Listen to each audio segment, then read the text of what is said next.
So the question for today is, what new ideas did the new atheists have? Because after all, the central question, does God exist or something, is not one in which you're terribly interested. There were only 6 pages about it in your most recent book on religion. So where did all the rest of the sound and fury come from?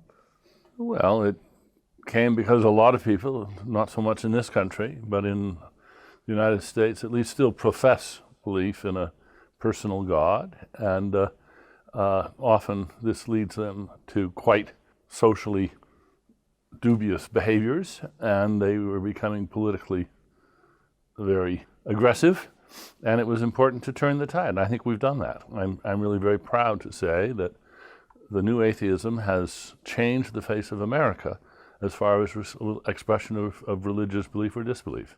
Yeah, but surely that has almost nothing to do with the organized atheist movement. Surely, ding.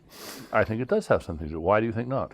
For several reasons, because the research we've got on the nuns doesn't suggest that they're sort of big converts to rationality or to critical thinking or anything. They just think all that stuff is over, it's boring, it's dull. They don't take up the particular marks of the new atheists, and nobody calls themselves brights, for example. Well, yes, that name hasn't caught on, but that doesn't make any difference. The numbers are growing. And what we gave them was permission to declare their lack of interest in religion, which was something that people were rather afraid to do before we wrote our books.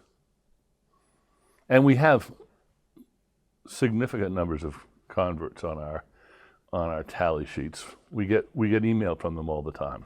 But you talk, surely you're just replacing one quasi-religiosity with another one. Certainly not. Well, why not? I'm fascinated by the number of heresy hunts within the atheist camp. You yourself have gone around talking about the dangers of people like me, I suppose, who are atheists but. Well, the atheist but crowd, and you put yourself in that category. That's I'm glad you acknowledge that that's sort of where you belong.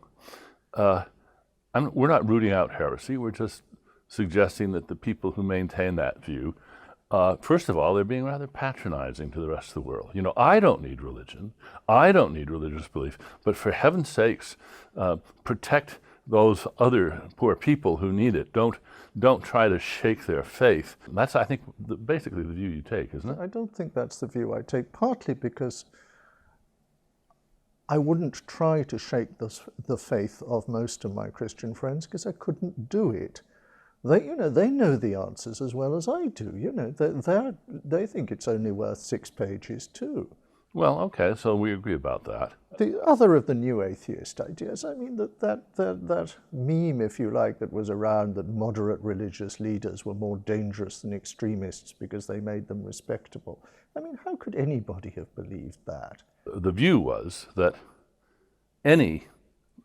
the quandary that confronts any churchgoer is that by the good works, the very good works that they do for their church, they provide protective coloration for all the evil that some churches do, because they help to perpetuate the good name of churches, and so people are reluctant to criticize churches when they do evil, and they're forever excusing churches for doing evil, because after all, those are churches, those are religions, and we must respect them. If the mafia had just built a few more nursery daycare centers and hospitals, they would have been able to continue their evil deeds much more comfortably than they did. Exactly the same argument can be made against atheists.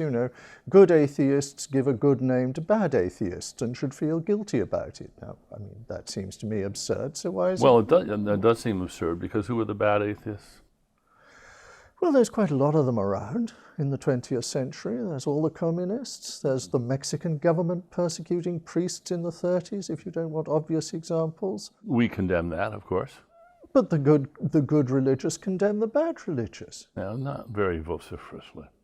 Maybe part of what we should be doing as we attempt to improve the security and health and erase the poverty in the rest of the world is we should be thinking about taking positive steps, not to wipe out more of the traditions that are really healthy and benign as we go. In fact, I've maintained that all along.